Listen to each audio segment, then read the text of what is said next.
Right. Additional formulas for Bohr model, हम जानते हैं कुछ फार्मूलाज हम कर चुके हैं, जैसे फॉर एग्जांपल पहले जो हम कर चुके हैं CBSE लेवल पे उसको रिवाइज करते हैं। तो रेडियस ऑफ NH शेल का फॉर्मूला क्या था, 52.9 n² z इन पिकोमीटर।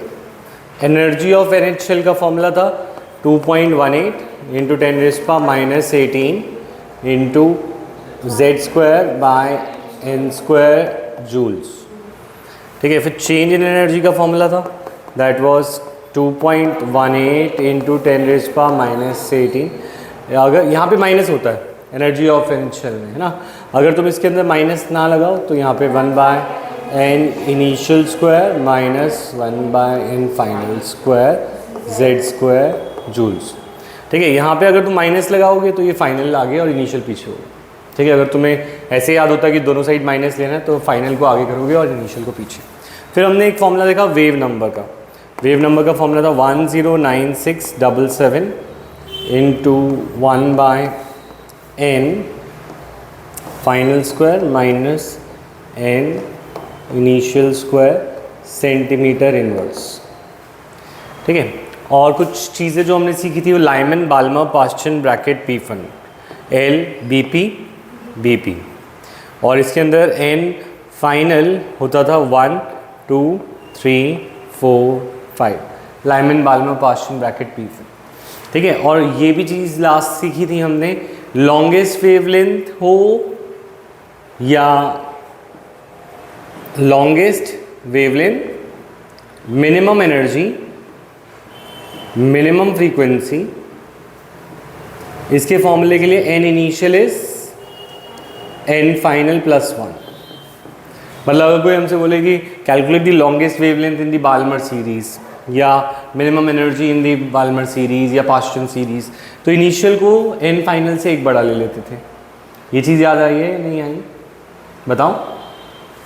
अच्छा, फॉर एग्जाम्पल तुम्हें ये पता होना चाहिए, देखो ये तो हमें पता है कि ये अगर हम बात करें कोई इलेक्ट्रॉन अगर फर्स्ट शेल में वापस आता है, किस में वापस आता है, फर्स्ट शेल, तो ये सीरीज की लाइन, जिस लाइन को बोलते हैं इसे बोलते हैं लाइमन, क्या बोलते हैं, लाइमन। ठीक है, ये लाइमन की लाइन है, लाइमन सीरीज की, क्योंकि 1 में वापस आ रहा है। अच्छा, इसकी मैक्सिमम वेवलेंथ, लॉन्गेस्ट वेवलेंथ तब बनेगी जब वो सेकंड से आएगा। क्यों, सेकंड से आने में मिनिमम एनर्जी लगेगी, हाँ या ना। ठीक है, और एनर्जी अगर मिनिमम होगी तो वेवलेंथ उसकी क्या होगी, मैक्स। वेवलेंथ क्या होगी, मैक्स, है ना। अच्छा, ऑन दी अदर हैंड अगर वो इन्फिनिटी से आता है तो मैक्सिमम एनर्जी लगेगी, रिलीज होगी, और हाँ wavelength would be shortest.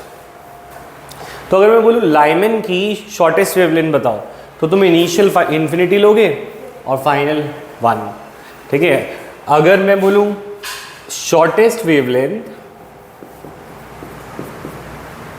Maximum energy और मैक्सिमम फ्रीक्वेंसी, तो n इनिशियल इज इन्फिनिटी। ये सब CBSE के अंदर था जो हमने किया था टॉपिक बोर मॉडल के रिलेटेड। ये वेव नंबर का है, वेव नंबर 1/λ। ठीक है, इसमें ये भी रिडबर्ग कांस्टेंट होता है, इसे भी रिडबर्ग कांस्टेंट बोलते हैं। दो,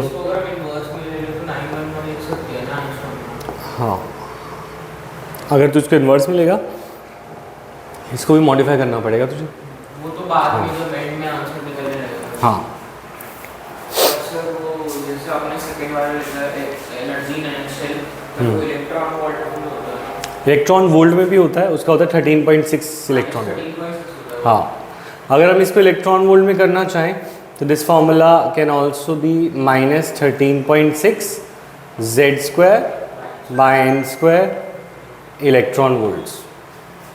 सिमिलरली इसको भी तुम इलेक्ट्रॉन वोल्ट में निकालना चाहो तो 13.6 चेंज कर देंगे बस वैल्यू।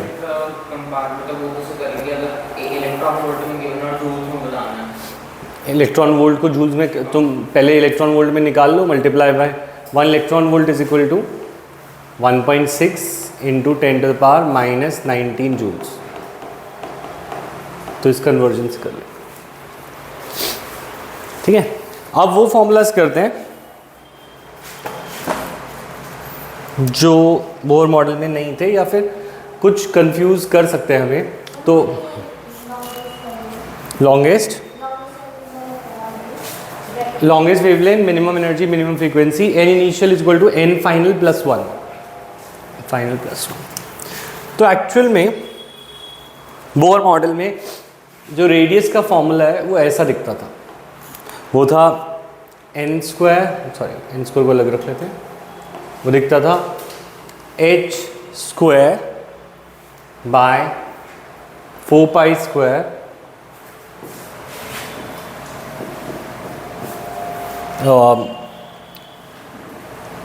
एम ई का होल स्क्वायर। तो ये जो वैल्यू है 52.9 ये डिराइव कैसे हुई है, मतलब डिराइव होकर जो फाइनल आउटकम आया था वो actually it is a square of Planck's constant divided by 4 pi square, क्योंकि we are dealing with circle in Bohr model तो ये ज़रूर दिखेगा, पाए बहुत जगह दिखेगा, और मास ऑफ इलेक्ट्रॉन का स्क्वायर। तो जब हम ये करते हैं this is the value equal to 52.9 और Z square will be out, अगर मैं जेड को अलग कर दूँ तो। ठीक है, ये बात समझ में आई। अगर क्वेश्चन हमारे को ये भी आ सकता है कि what is the value of this, तो तुम्हारे आंसर विल बी 52.9 पिकोमीटर। क्या होगी इसकी वैल्यू? 52.9 पिकोमीटर के अराउंड हमारी वैल्यू आएगी। ठीक है, नोट करो। नेक्स्ट एनर्जी के लिए वी हैव एनर्जी को अगर हम डिवाइड करें तो एनर्जी की टोटल एनर्जी का एक फॉर्मूला, और पोटेंशियल और काइनेटिक एनर्जी दोनों अलग भी कर सकते हैं हम। तो टोटल एनर्जी का formula will be 2 pi square 2 pi square we have M ई का whole 4, M E is mass of electron. ठीक है, एम ई का whole 4 divided by H square, और बाकी क्या बचा हमारा? जेड स्क्वायर ऊपर और एन स्क्वायर नीचे जूल्स। तो एक्चुअल में this is the value of Rydberg constant. हाँ, माइनस आएगा।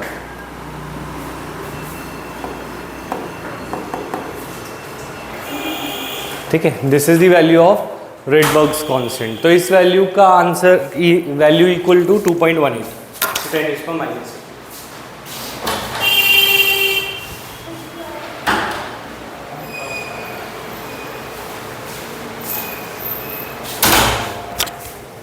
ऑलराइट, सो नेक्स्ट अगर हम बात करें, ये रेडबर्ग कांस्टेंट की वैल्यू है, पर हमें ये सब यूज़ करने नहीं है। ये जस्ट इन केस जब हमसे क्वेश्चन में ही डायरेक्टली पूछ लिया जाए कि कौन सा फॉर्मूला सही है, हम जब न्यूमेरिकल वैल्यू सॉल्व कर रहे हैं तो सीधा हम यही यूज़ करेंगे।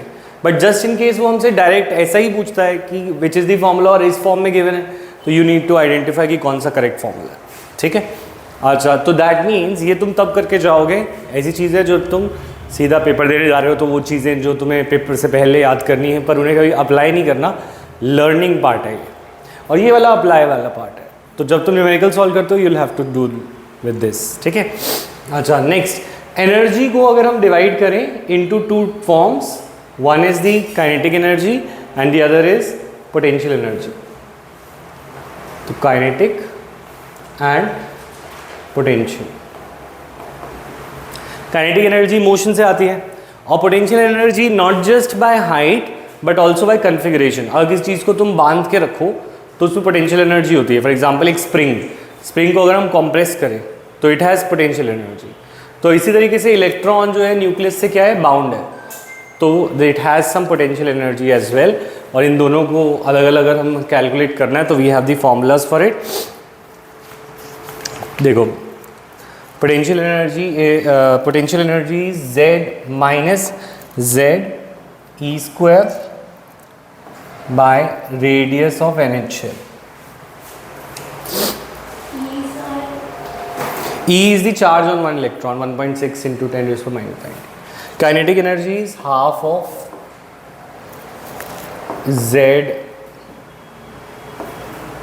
ई square by r n, radius of n H shell.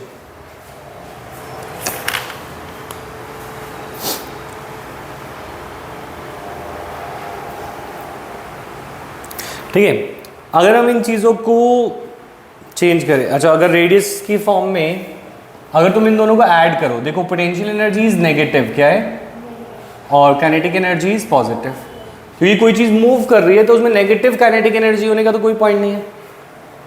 Energy कौन सी नेगेटिव होती है? Potential energy. तो अगर हम इन दोनों को ऐड करेंगे what will we get?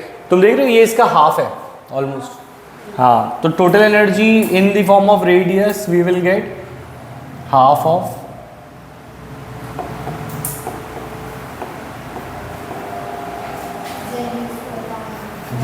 Z minus में है ना, z E square by r n. ठीक है, देखो ये हाफ है और ये हाँ, तो तू कॉमन ले लेना z E square by n, तो यहाँ पे क्या बचेगा? अगर z E square by n common ले ले this will become half minus one, half minus one is minus half. ठीक है, तो नहीं, हाँ नेगेटिव में हुआ है। ठीक है, बस उसका डिफरेंस ही है।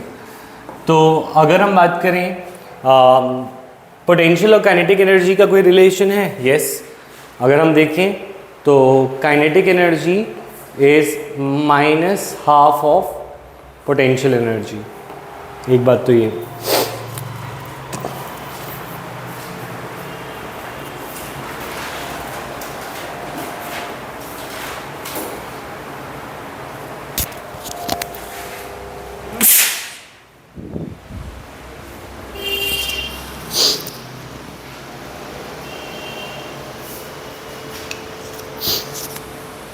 नेक्स्ट और कौन से फॉर्मूला थे जो टोटली हमारे पास नहीं थे सीबीएसई में?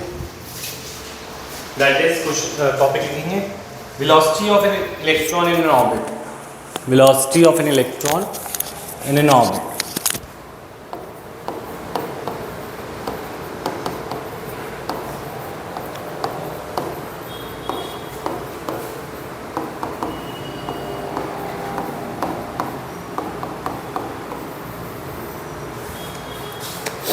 तो अगर हमारे पास काइनेटिक एनर्जी है and we know kinetic energy is equal to half m v square, तो हम काइनेटिक एनर्जी से वेलोसिटी ऑफ इलेक्ट्रॉन भी निकाल सकते हैं इन दी शेल।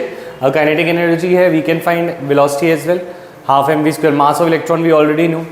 तो अगर सब कुछ हम करके फाइनल आंसर पे आए तो वेलोसिटी का फाइनल फार्मूला इज, उसे u से रिप्रेजेंट करते हैं, that is 2 pi Z E square by N H. ठीक है, z is the atomic number. तो velocity u in N H shell, velocity is u, velocity है इलेक्ट्रॉन की, z एटॉमिक नंबर और e is the charge on one electron, n shell number, h Planck's constant. Values तो सारी वही हैं जो हैं। दूसरी बात, time required for completion of, time required for completion of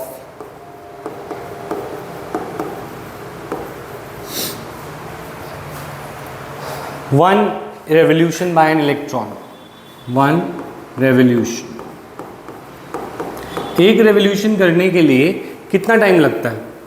अगर तुम इसे सिंपल सर्कुलर मोशन सोचो तो पूरा सर्कल चलने में क्या डिस्टेंस होता है? 2 पाई आर। क्या होता है? 2 पाई आर। और कितनी स्पीड से चलेगा? un से। तो time required is equal to 2 pi radius of initial divided by velocity of electron in the nth shell. ये तो बिल्कुल सेम सिंपल सा फॉर्मूला है। बोलो, क्लियर है ये वाला formula? 2 pi R is the distance, 2 pi R, और velocity distance upon time is distance upon speed is equal to time, है ना? ऑन द अदर हैंड अगर हम जब फ्रीक्वेंसी की बात करते हैं, फ्रीक्वेंसी का मतलब क्या होता है, वो टाइम का उल्टा होता है टाइम पीरियड का। फ्रीक्वेंसी क्या होता है, जैसे सपोज एक सर्कल को कंप्लीट करने में 0.2 सेकेंड लगते हैं। कितने सेकेंड? 0.2। तो जब हम फ्रीक्वेंसी की बात करते हैं तो हम कहते हैं 1 सेकेंड में कितने राउंड करता है वो। ठीक है, अगर एक सर्कल को करने में कितना टाइम लग रहा है? 0.2 सेकेंड। तो अगर मैं बोलूँ what is the number of circles या number of revolutions per second, number of revolution per second, एक सेकेंड में कितनी रेवोल्यूशन कर लेगा? तो number of revolutions will be equal to total time कितना है? 1 सेकेंड। 1 सेकेंड में कितने राउंड्स पूरे करता है? 0.2 सेकेंड के, तो 5 राउंड्स आ जाएगा, है ना। सिमिलरली बट 0.2 में करता नहीं है वो, एक्चुअली कितने टाइम में करता है? 2πr/n में।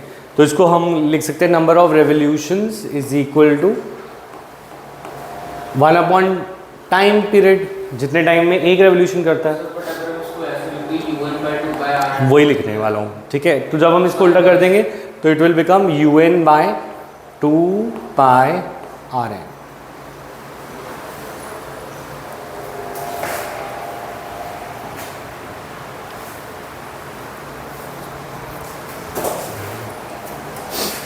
ठीक है,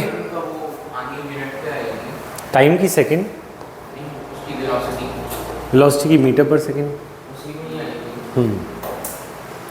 अच्छा, नेक्स्ट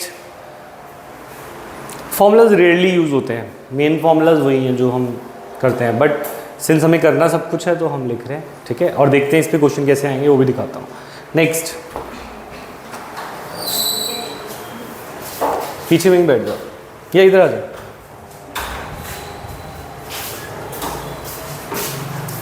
ऑलराइट, नेक्स्ट अगर मैं बात करूं, तुम्हें पता है हमने चेंज इन एनर्जी का फॉर्मूला बनाया था अभी, 2.18 into 10⁻⁻18 1/n initial square minus 1/n final, like this z², है ना। अगर कभी भी हमें वेवलेंथ या फ्रीक्वेंसी निकालनी हो तो हम इसको, हाँ, अगर कभी हमें वेवलेंथ या फ्रीक्वेंसी निकालनी हो तो you can put it as hν और hc/λ। तो अगर तुम्हें hc/λ इसे पुट करते हो तो hc/λ is equal to this and this and this, तो यहाँ पे आएगा 2.18 इंटू 10⁻18। ठीक है, अच्छा, energy can be negative but wavelength and frequency can never be negative. तो अगर तुम्हारा आंसर नेगेटिव आ रहा हो इसको सॉल्व करके, you will ignore the minus sign. Minus sign को क्या करना? इग्नोर। ठीक है, तो 1/λ अगर मैं निकालना चाहूँ तो क्या आता है? 2.18 इंटू 10⁻18 डिवाइडेड बाय hc, हाँ या ना। और जब हम इस वैल्यू को सॉल्व करते हैं we get nothing but 109677, but ये मीटर में आएगा तो क्योंकि ये सेंटीमीटर इनवर्स में है तो हमारा और इसको सॉल्व करने से मीटर में आएगा।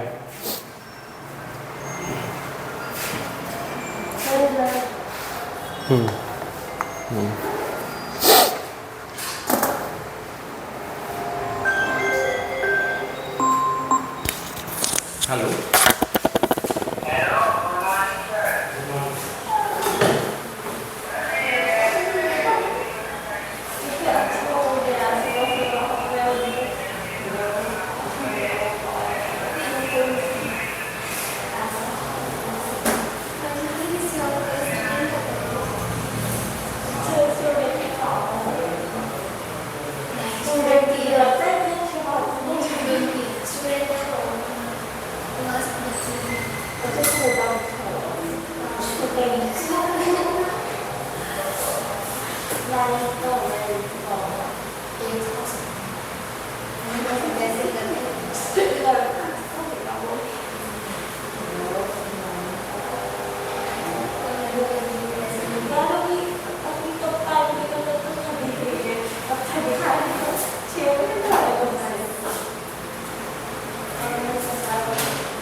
ये वाली बात समझ में आई, ये सॉल्व कि 109677 कहाँ से आता है, पर ये मीटर में आएगा, पर इसको जो हम कन्वर्ट करेंगे तो ये सेंटीमीटर में वैल्यू फाइनल फार्मूला जो आता है वेव नंबर का वो आता है।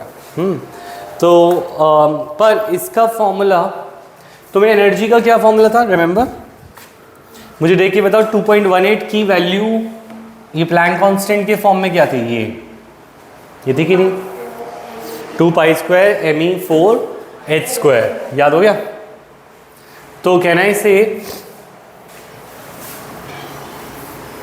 से कि ये था 2 पाई स्क्वायर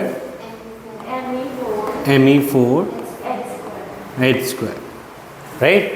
तो अगर मैं एक h और c को इधर ले जाऊं नीचे, तो 1/λ के लिए जो वैल्यू बनेगी वो क्या होगी, 2 पाई स्क्वायर me4h³ ये बनेगी, and this will be equal to our 109677 but in centimetre inverse.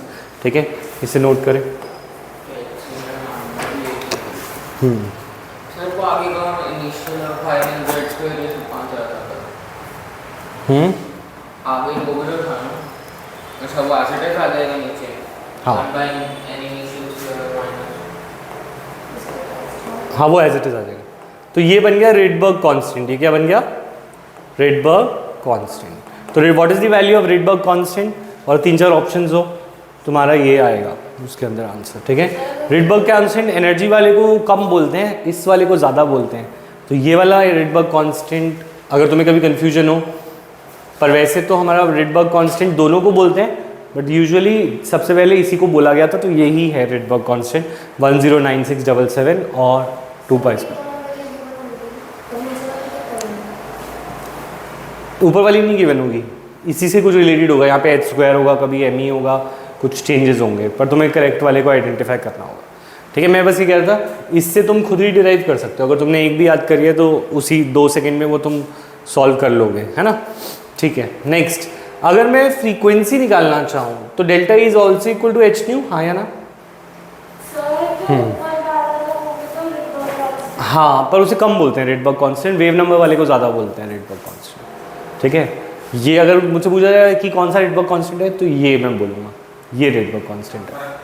फ़र्क कुछ नहीं है, आया तो दोनों डिराइव तो उसी से हुआ है, सेम ही डिराइव तो सेम ही है, बट रेडबर्ग कांस्टेंट पहले आया था एनर्जी के फॉर्मूले से। मतलब जब बाल्मर और लाइमन सीरीज आई थी वो पहले आई थी, और ये बोर का मॉडल बाद में आया था। तो हाँ लगाएगा, ऊपर वाले में 2.18 × 10⁻⁻18 आएगा ना, तो ये भी रेडबर्ग कांस्टेंट से आई हुई वैल्यू है। ठीक है, एक्चुअल में पहले ये वाला फॉर्मूला आया था, बोर मॉडल बाद में आया था, ये पहले आया था, तो इसीलिए इसको पहले रेडबर्ग कांस्टेंट बोला गया था, और एनर्जी वाला फॉर्मूला बाद में आया है। ठीक है, एनीवेज, अगर मुझसे कोई फ्रीक्वेंसी पूछ ले तो E = h होता है, तो मैं न्यू को नीचे ले जाऊंगा, तो उसके लिए फॉर्मूला क्या बनेगा, 2 pi square me4 divided by h³, क्या हो जाएगा, h³। मैंने क्या किया, डेल्टा E को क्या रख दिया, h, तो फ्रीक्वेंसी बन जाएगी अगर मैं फ्रीक्वेंसी निकालना चाहूँ तो। But ignore the negative values, इसमें नेगेटिव वैल्यूज बहुत बार आएंगी, पर उन्हें हमें क्या करना पड़ेगा, इग्नोर, क्योंकि frequency can not be negative. Frequency equal to c/λ, उससे भी निकाल सकते थे, उससे भी सेम आएगा। ये फ्रीक्वेंसी है, ठीक है। हाँ, इसकी वैल्यू तुम कैलकुलेट भी कर सकते हो। फ्रीक्वेंसी की फॉर्मूला में अगर हम वैल्यू पुट करेंगे तो व्हाट विल वी गेट,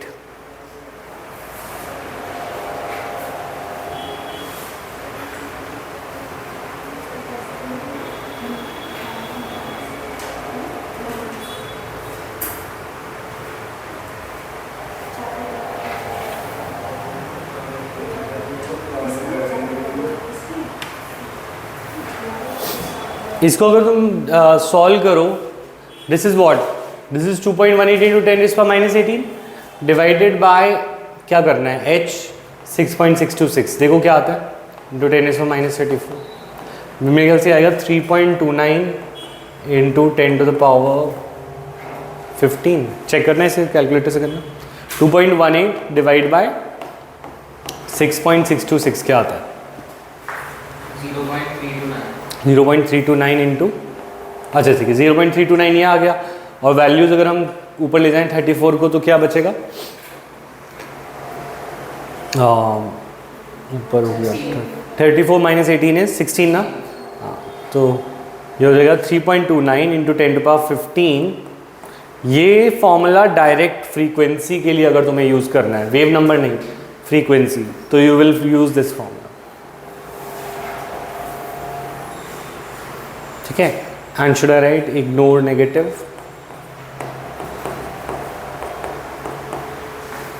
अगर आंसर में नेगेटिव आता है तो उसे इग्नोर कर लेना ठीक है अब क्वेश्चन देखें बोर मॉडल के ऑलमोस्ट ऑल फॉर्मूलाज हो गए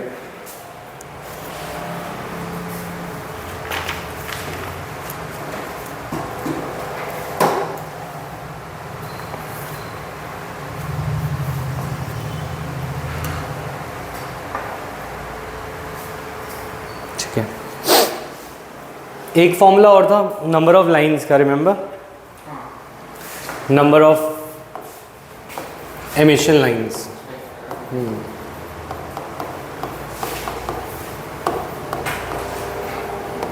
जैसे फॉर एग्जांपल वो पूछता था कि एक शेल आ रहा है वो आ रहा है 5th शेल से सेकेंड में how many lines will be form ठीक है तो 5th से अगर वो सेकेंड में आता है तो कितनी लाइंस बनेंगी तो एक तरीका होता था 5 4 3 ऐसे करके और दूसरा फॉर्मूला क्या था बताओ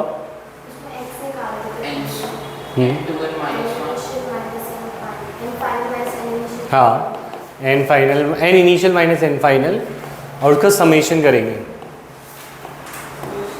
समेशन माने 0 तक जाएंगे ऐड करते हुए तो फॉर एग्जांपल इनिशियल क्या था इसका 5 क्या था और फाइनल क्या था 2 तो 5 माइनस 2 इज 3 और उसको ऐड करते हुए जाएंगे तो 3 प्लस 2 प्लस 1 प्लस 0 0 तो लिखने की जरूरत नहीं final number of lines would be 6 lines ठीक है ये लास्ट फॉर्मूला लिखो लिखो दिन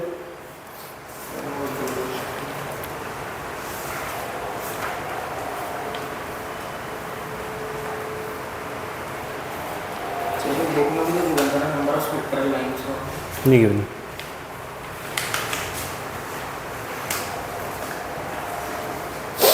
ये लिखो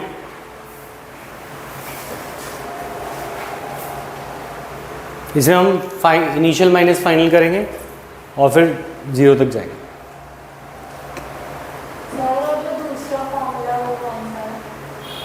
दूसरा कौन सा इसी का दूसरा फॉर्मूला नहीं वो तरीका होता है कि 5 से 2 गया 4 से 2 गया 3 से 2 गया फिर 5 से 1 गया 5 से 3 गया 4 से 3 गया फिर 5 से 4 टोटल लाइंस काउंट कर लो 3 2 1 6 ठीक है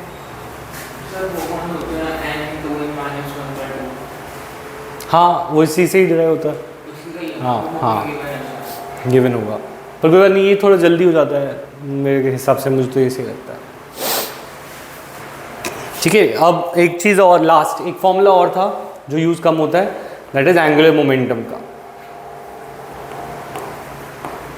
जो इलेक्ट्रॉन है उसका एंगुलर मोमेंटम जो भी चीज़ सर्कल में चलती है उसका मोमेंटम एम वी नहीं होता उसका फॉर्मूला होता है m v r angular momentum is n integral multiple यानी इंटीजर से मल्टीप्लाई करके आता है ऑफ अ वैल्यू h/2 पाई तो h/2 पाई अगर मैं फर्स्ट शेल बोलूँ तो it will be n will be 1 अगर मैं सेकेंड शेल बोलूँ तो n विल बी 2 तो mvr is equal to nh/2 pi this is our another formula for angular हाँ mvr एंगुलर मोमेंटम होता है mv होता है लीनियर मोमेंटम mvr होता है angular momentum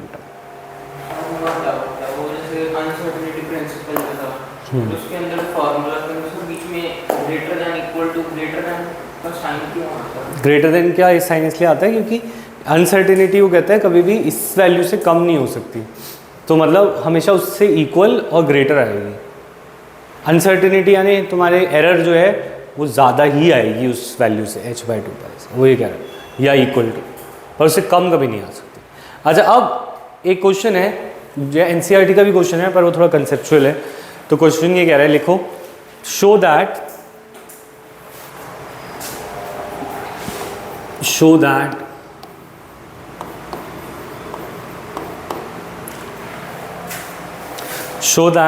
circumference of the Bohr orbit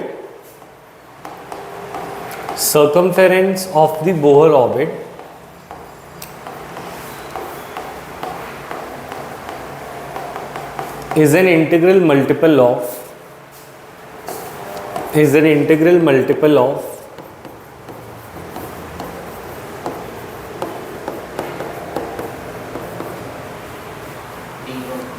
de Broglie wavelength। ठीक है, इसे करना तो बहुत आसान है पर इसे समझना भी ज़रूरी है। देखो, point is this, Bohr model में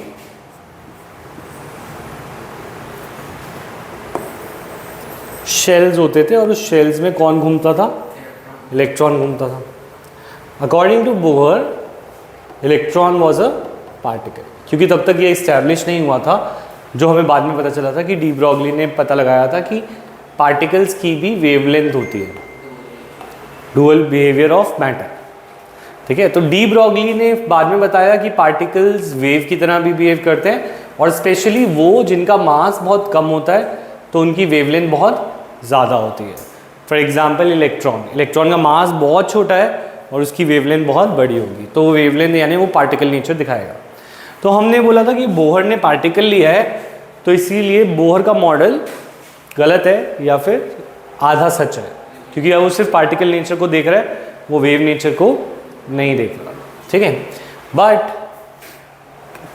अगर हम डी ब्रॉगली वेवलेंथ और बोहर के मॉडल को जोड़ें तो वो दोनों फिट होते हैं। कैसे फिट होते हैं? देखो, ये एक्चुअल में पूरा गलत भी नहीं है, ये आधा सच है। आधा सच कैसे? कि पार्टिकल और वेवलेंथ दो चीज, पार्टिकल और वेव दोनों एग्जिस्ट करती हैं। Electron can behave as a particle also, it can behave as a wave also.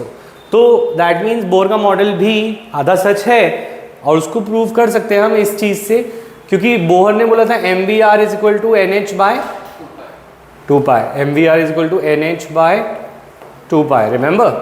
ठीक है, ये बोहर का पोस्टुलेट था डी ब्रॉगली से पहले।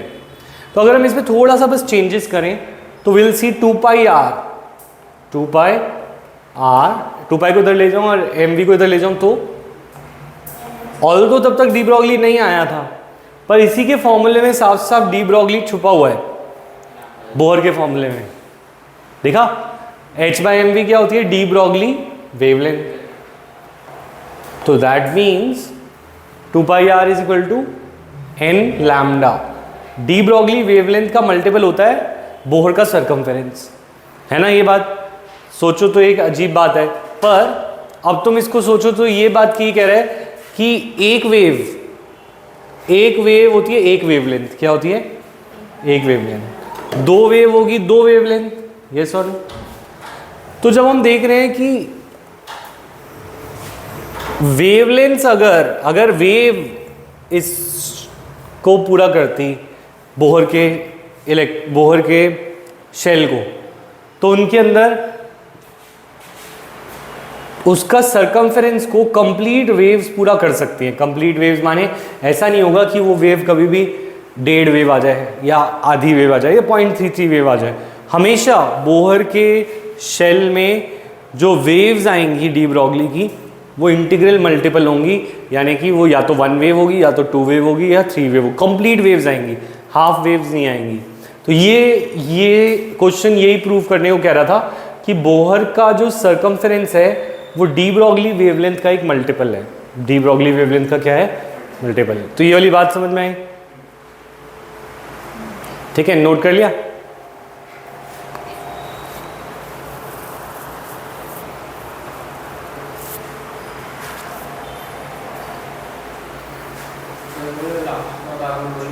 वेव वाली उसके अंदर वो समझ नहीं आती। लास्ट वाली वेव वाली बात समझ नहीं आई।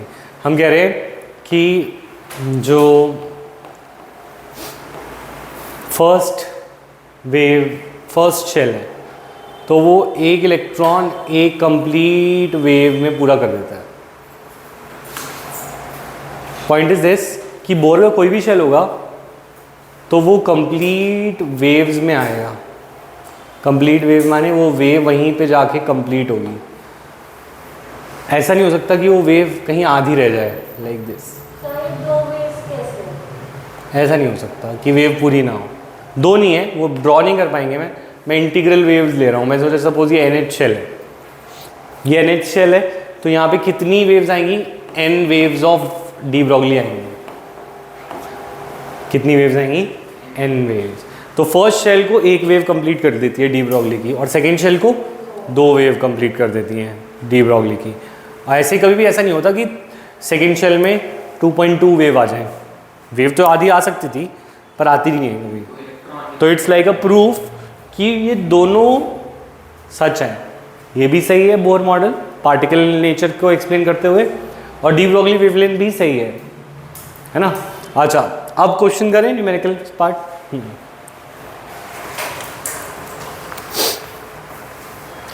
तो आगे जाके तुम पढ़ोगे कुछ, वैसे तो ये अनरिलेटेड टॉपिक है, इन 11 में तो नहीं आएगा। तो जब उस समय पे बहुत ज़्यादा डिबेट चल रही थी साइंटिस्ट के बीच में कि ऐसा कैसे होता है। एक्चुअली एक एक्सपेरिमेंट है जिसे बोलते हैं single particle double slit experiment. ठीक है, इसमें क्या है, एक इलेक्ट्रॉन को फायर किया गया एक जगह से। ठीक है, इलेक्ट्रॉन को जब फायर किया हो गया तो इलेक्ट्रॉन या तो इस दरवाजे से जा सकता है या वो इस दरवाजे से जा सकता है। किसी एक दरवाजे से जाएगा इलेक्ट्रॉन, है ना।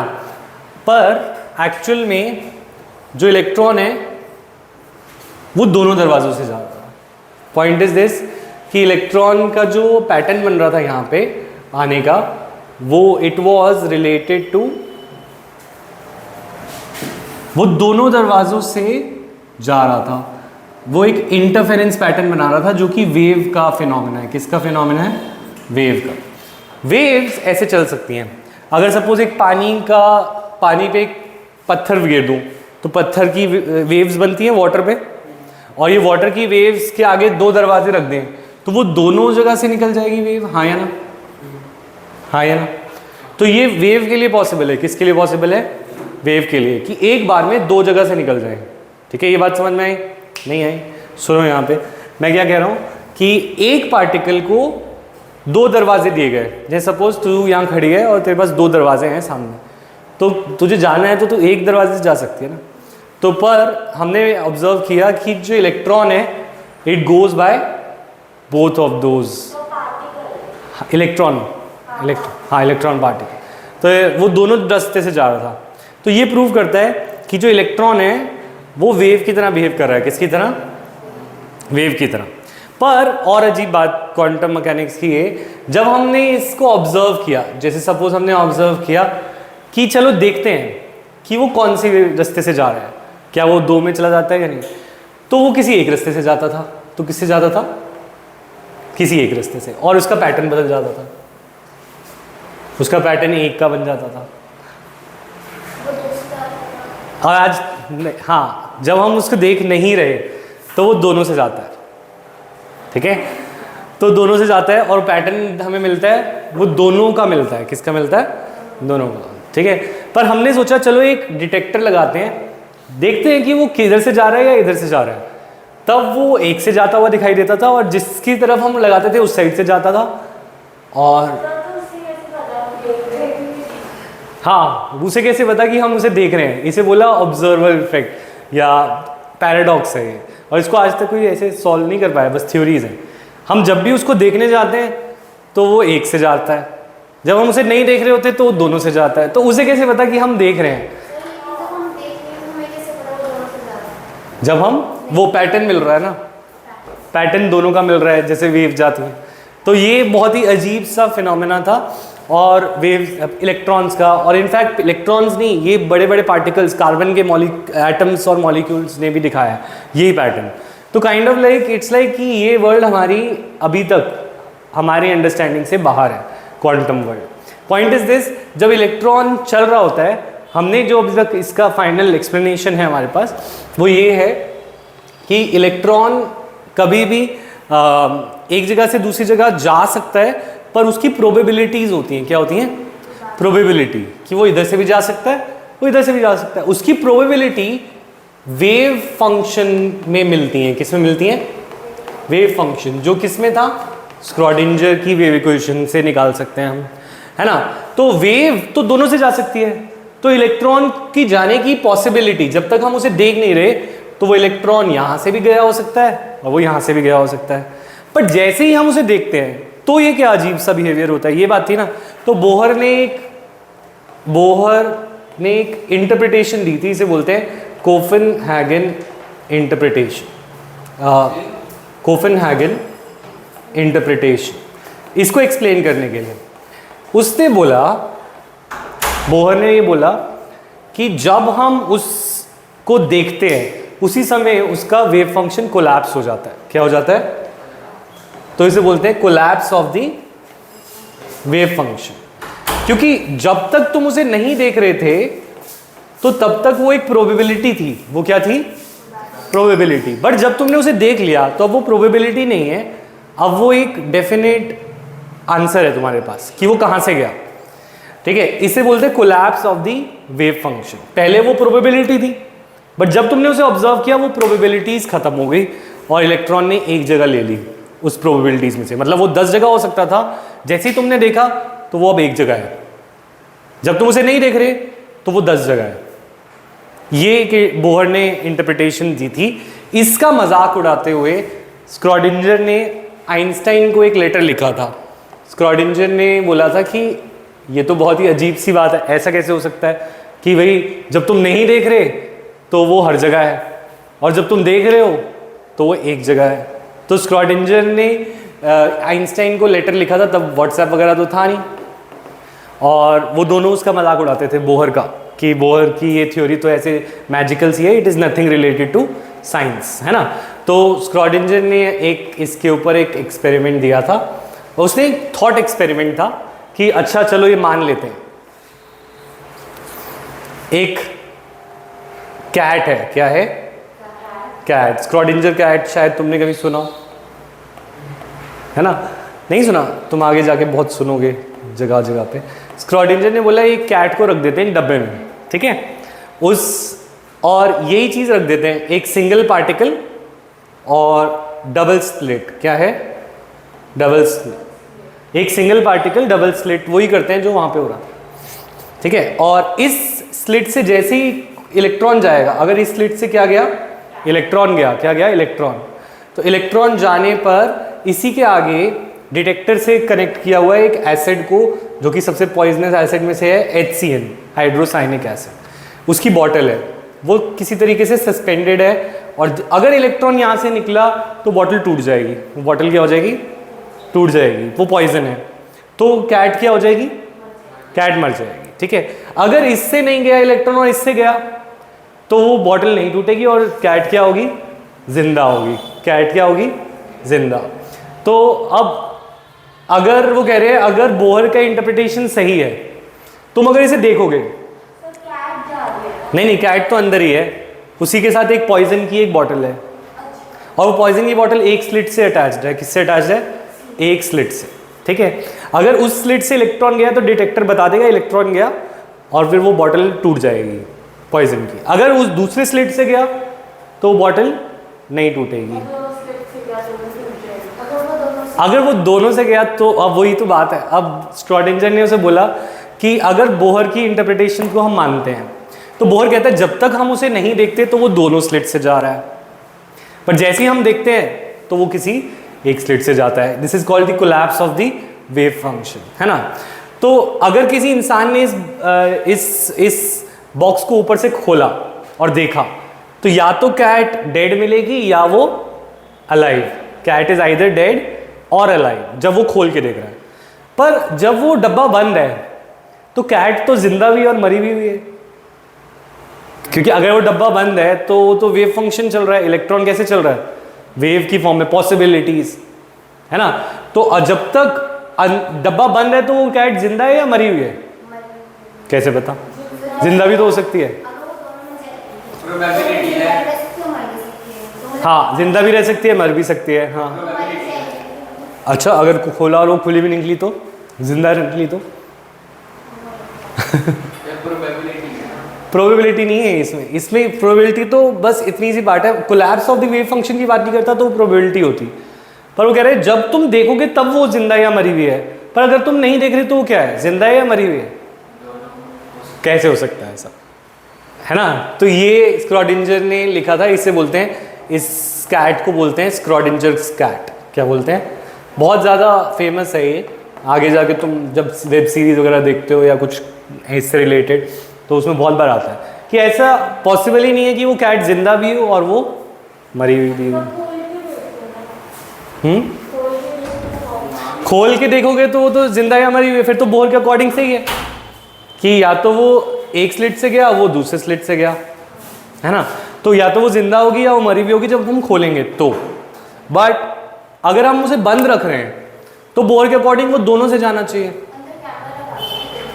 कैमरा लगाएंगे तो ऑब्जर्वर इफेक्ट हो जाएगा, तो वो एक स्लिट से जाएगी। कैमरा डिटेक्टर्स जो तो होते ही हैं, तो डिटेक्टर्स जैसे काउंटर होते हैं, गेगर काउंटर वगैरह, तो उनसे हम डिटेक्ट कर सकते हैं। तो पॉइंट इज दिस, अगर हमने कैमरा लगाया, हमने देखा तो हमने ऑब्जर्व किया, और ऑब्जर्व पे बोर कहता है वेव फंक्शन कोलैप्स हो जाता है। एनीवेज, ये सब कहानी थोड़ी सी अलग लेवल पे चलेगी क्वांटम मैकेनिक्स की, पर अभी भी ये पजल सॉल्व नहीं है। अच्छा,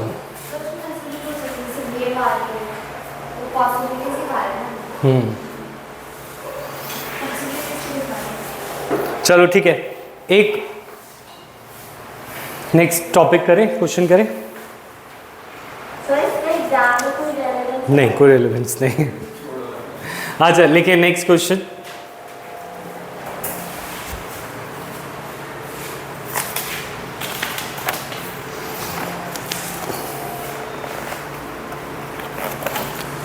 Calculate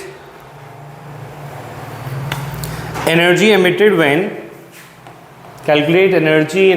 when 1 gram atom of hydrogen 1 gram atom of hydrogen 1 gram atom of hydrogen undergoes a transition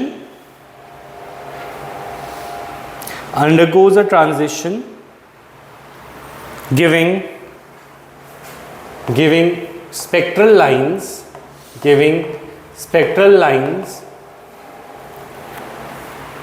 of lowest energy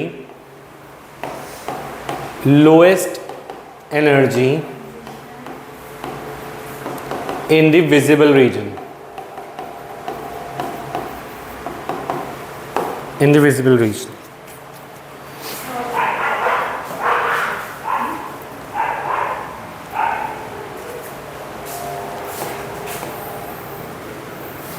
तो तुम्हें याद है इलेक्ट्रोमैग्नेटिक वेव और इलेक्ट्रोमैग्नेटिक स्पेक्ट्रम, ठीक है, इलेक्ट्रोमैग्नेटिक वेव और इलेक्ट्रोमैग्नेटिक स्पेक्ट्रम।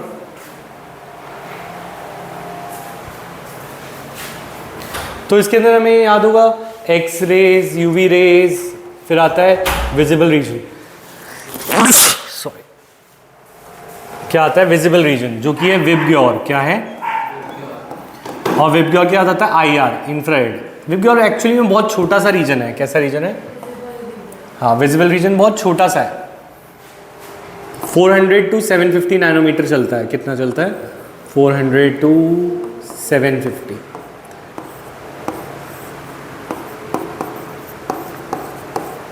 राइट। तो अगर हमें बोला जा रहा है कि एक हाइड्रोजन है, अभी ग्राम को छोड़ देते हैं, ठीक है, अभी छोड़ देते हैं, वो कह रहा है हाइड्रोजन एटम है, उसकी स्पेक्ट्रल लाइन लोएस्ट एनर्जी में हो, किस में हो, इन द विजिबल रीजन। तो हमें पहले ये जानना पड़ेगा कौन सी लाइन विजिबल रीजन में लाई करती है, कौन सी होती है, बाल्मर लाइंस। कौन सी लाइन, बाल्मर जो होता है, it lies in the visible region. किस में लाई करता है? Visible region. और फिर इसके बाद वाले इसमें चले जाते हैं, बाल्मर के बाद लाइमन जो है यूवी में चला जाता है। ठीक है, मतलब लाइंस होती हैं स्पेक्ट्रल लाइंस, हर एक लाइन जो है वो इलेक्ट्रॉन के जंपिंग से बन रही है। ये तो अभी हमने देखा था Lyman Balmer Paschen bracket P. तो इस केस में लाइट की क्या बन रही है? लाइट से वेवलेंथ निकलती हैं। क्या निकलती हैं? वेवलेंथ। एनर्जी की जगह वेवलेंथ, जिसका फॉर्मूला हमने निकाला 109677। अब ये वेवलेंथ अलग अलग रीजन में लाई कर सकती हैं। ये कौन सी विजिबल रीजन में लाई करती हैं ये हमें याद रखना है, वेरी इंपॉर्टेंट है। विजिबल में लाई करती हैं बाल्मर, और लाइमन लाई करेगी अल्ट्रावायलेट में। किस में लाई करेगी? अल्ट्रावायलेट। और इंफ्रारेड में आएंगी हमारी पास्चन, और फिर आगे वाली आगे जाए। बाल्मर के अलावा बाकी सारी और विजिबल होती हैं। हाँ, सिर्फ हमें बाल्मर लाइन आंखों से दिख सकती है, बाकी सारी इनविजिबल है टू आर ह्यूमन। बाकियों को हमने ऑब्जर्व डिटेक्टर्स जैसे इंफ्रारेड कैमरास और यूवी चैम्बर्स, उनमें हम यूवी देख सकते हैं। ठीक है, अच्छा। तो एनीवेज अब ये हमारे पास क्वेश्चन कह रहा है कि स्पेक्ट्रल लाइन बताओ जिसमें लोएस्ट एनर्जी माने ये कौन सा फॉर्मूला है? अच्छा, एन फाइनल क्या हुआ इसके लिए? क्योंकि विजिबल रीजन में है तो एन फाइनल हो गया 2 बाल्मर का, और एन इनिशियल क्या हो गया? लोएस्ट एनर्जी यानी एक शेल ऊपर, तो एन इनिशियल 3।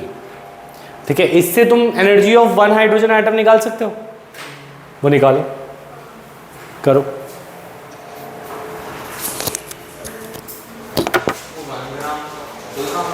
वो करेंगे 1 ग्राम का काम लाएंगे, पहले हाइड्रोजन निकाल लेते हैं एनर्जी, फिर क्या?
नेगेटिव वाले को इग्नोर करते हुए चलो।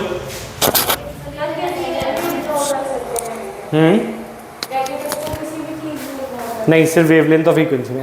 एनर्जी तो नेगेटिव ही आएगी, एनर्जी पूछा है ना उसने, तो एनर्जी को एक ही केस में नहीं करना। कितनी आई एनर्जी? -3.0 0 to 10⁻⁻⁹ ठीक है, तो तुमने फॉर्मूला लगाया चेंज इन एनर्जी का और उसमें था 2.18 इंटू 10⁻⁻18 और एन इनिशियल स्क्वायर, इनिशियल क्या था 3 माइनस 2 स्क्वायर एटम के लिए था तो जूल्स, हाइड्रोजन एटम के लिए था तो जूल्स, ठीक है। जेड स्क्वायर एटॉमिक हाइड्रोजन के लिए 1 हो जाएगा, ठीक है। हाँ, तो फाइनल आंसर तुम कह रहे हो 3.02 into 10⁻⁻⁹ -3.2 जूल्स। यहाँ तक क्लियर है? ये एक हाइड्रोजन आइटम का निकाला है तुमने, किसका? एक हाइड्रोजन। हम मोल कंसेप्ट लगा लो, मोल कंसेप्ट में कितने हाइड्रोजन आइटम होंगे ये निकालना है। तो हमें पता है moles of hydrogen is equal to 1 upon hydrogen के लिए 1, तो मोल्स कितने हो गए 1 मोल। 1 ग्राम में कितने हाइड्रोजन आइटम हो गए 1 मोल। 1 मोल यानी 1 ग्राम के अंदर हो गए 6.022 इंटू 10⁻23 हाइड्रोजन आइटम्स। तो 1 हाइड्रोजन आइटम के लिए ये है और 1 ग्राम के लिए होगा this 3.02 into 10⁻⁻19 multiplied by 6.022 into 10⁻23 joules. ठीक है, क्वेश्चन वैसे टफ नहीं होता अगर तुम कंसेप्ट समझ लो तो। वैसे देखा जाए तो ये क्वेश्चन अगर तुम्हें नहीं पता हो तो बिल्कुल ही सॉल्व नहीं हो सकता। इसमें हमें बहुत सारी चीज़ें चाहिए थी। एक तो विजिबल लाइन कौन सी होती है बाल्मर, फिर हमें ये चाहिए था लोएस्ट कौन सी होती है इनिशियल एक बड़ा, और फाइनली इसमें 1 ग्राम था तो पहले मोल कंसेप्ट लगा के हाइड्रोजन एटम्स निकाल लिए 1 ग्राम में कितने हैं और उससे मल्टीप्लाई कर दिया, आंसर विल बी देयर। ठीक है, नेक्स्ट क्वेश्चन करें।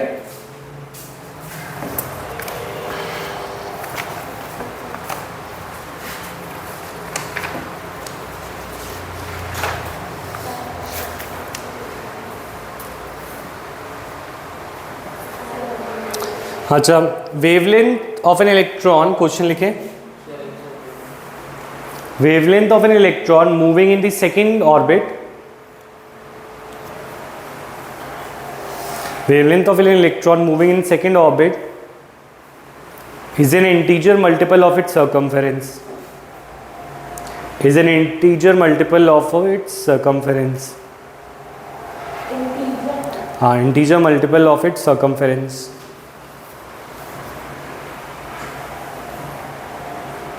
Calculate number of waves in the second orbit. Number of waves in the second orbit. हाँ, 2। ठीक है, जैसे समझाया था। Number of waves in second orbit कैसे आएगा, हमने याद है हमने शुरू किया था इससे, mvr is equal to nh/2π और 2πr इधर हो गया था इज इक्वल टू nh/mv यानी कि n/λ, है ना। तो अगर मैं बोलूं शेल नंबर 2 हो, शेल नंबर 2 में कितनी कंप्लीट वेव्स आ जाएंगी, 2 कंप्लीट वेव्स आ जाएंगी। तो आंसर विल बी 2 वेव्स। हाँ, ये तो इजी था, ठीक है।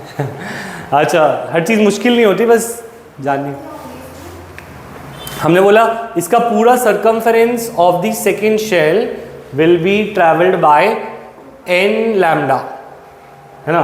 तो पूरा सर्कमफेरेंस सेकेंड शेल का n शेल का नंबर क्या है 2, तो 2 कंप्लीट वेव से ट्रैवल होगा, तो आंसर इज 2। हाँ, उसकी वेव्स होंगी।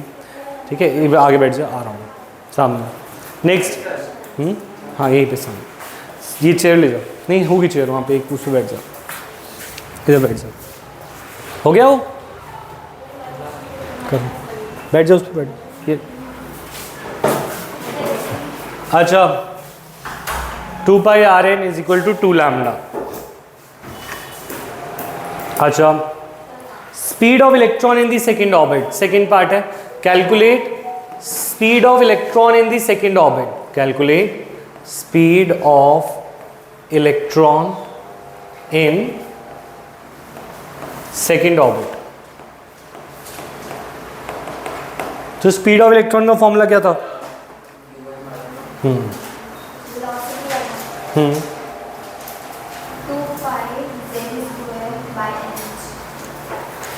2πz e square by nh। अच्छा,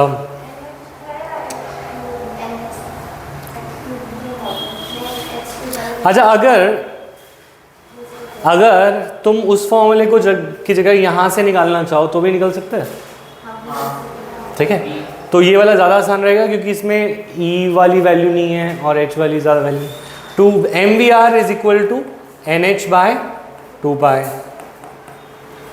तो V would be NH by 2πr,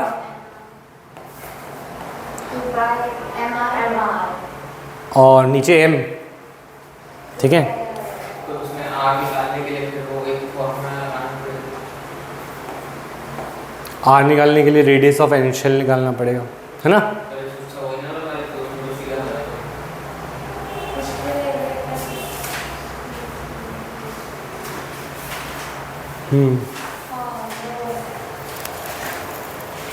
लगाओ जो लगाना लगाओ।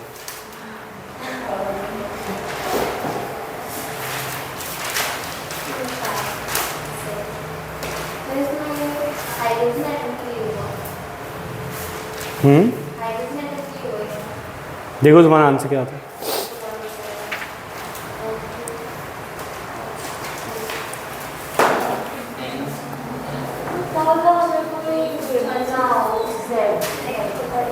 तो हाइड्रोजन लेते हैं 1,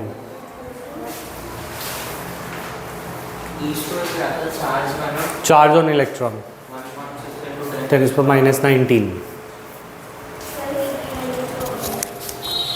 1.6 into 10⁻⁻⁹।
तुमने क्या फॉर्मूला लगाया? U n equal to 2πz e square by nh। U n is equal to 2π z e square, sir ऊपर है ना z e square, z e square by nh। ये रहा।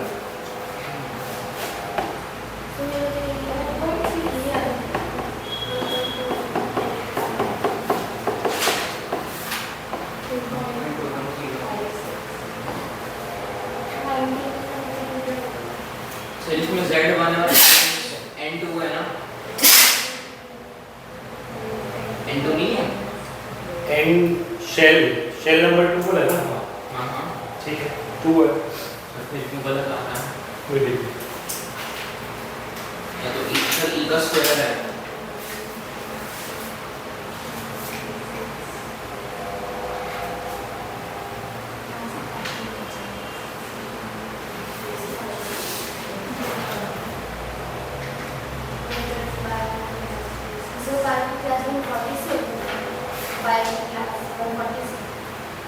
हाँ फिर उनको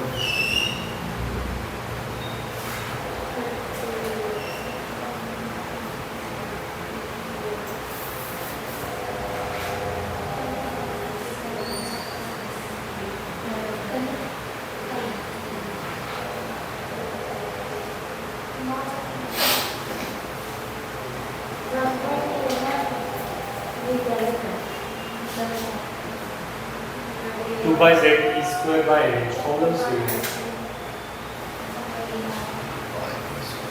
पर इससे माइनस में नहीं आ माइनस में आ गया तुम्हारा इंटू का माइनस में आ गया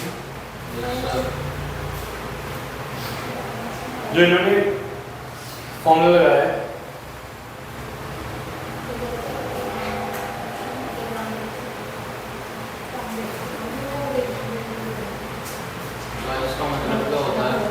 किसका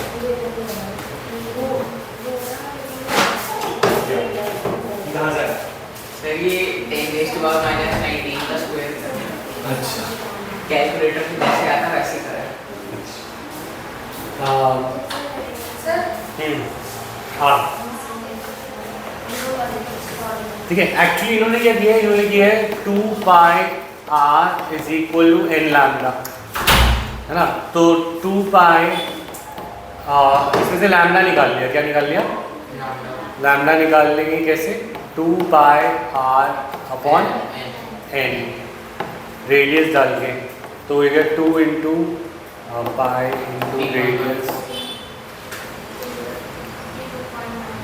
अच्छा रेडियस का फॉर्मूला क्या होता था प्लैंक्स कांस्टेंट की फॉर्म में लिखे नहीं Planck constant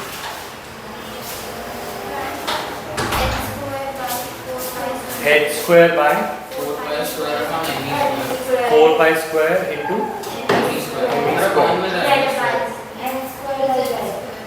n square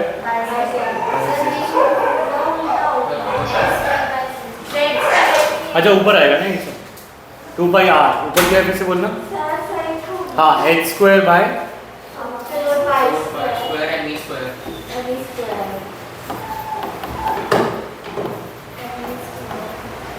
m e square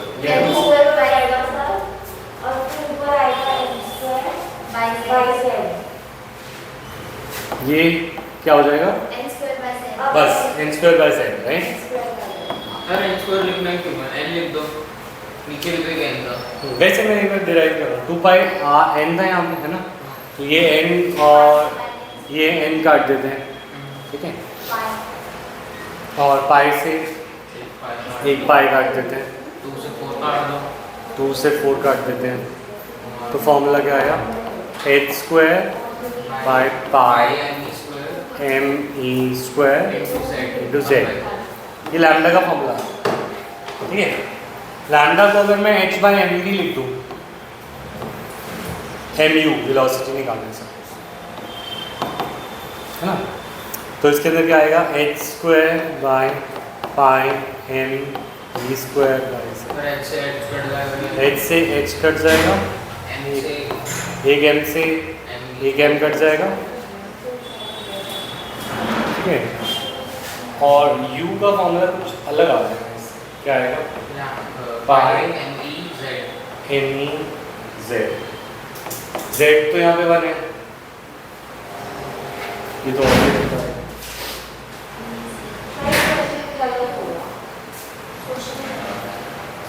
m e sir 9.1 होगा ना into 10 to the minus 31 sir ये तो 28.57 और 10 के ऊपर मैंने 31 आ रहा है हाँ बोल रहा हूँ 10 के ऊपर 6 आया हमारा क्लोज तो 10 है ठीक है तो तुम्हारा है उस तरीके से तो सही है हाँ चाहिए बट इसको मैं चेक करता हूँ कि क्या प्रॉब्लम आ रही है नेक्स्ट क्लास का देखते हैं